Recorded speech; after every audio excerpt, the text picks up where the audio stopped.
જય માતાની ભાઈ, હા અમે જઈ રહ્યા છીએ દેહમાં, ગામ અમડિયાળા. અમારા લઘુ દાદાની કપટી ધૂળ લઈ. હવે કે બોલ કઈ બોલો લઘુ દાદાની,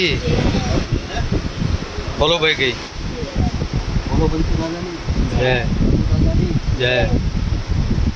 એમાં જઈ રહ્યા છીએ ભાઈ પણ લઘુ દાદાની બંસી દાદાની ગાડીમાં બેઠા છીએ ગાડી પછી લઘુ દાદા બંસી દાદા ધીમે ધીમે પુગાડી દે.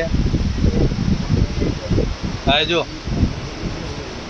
બોલો બંસી દાદાની, લઘુ દાદાની, રખા દાદાની, પનિયા ગાવડીની, જેસમલ દાદાની.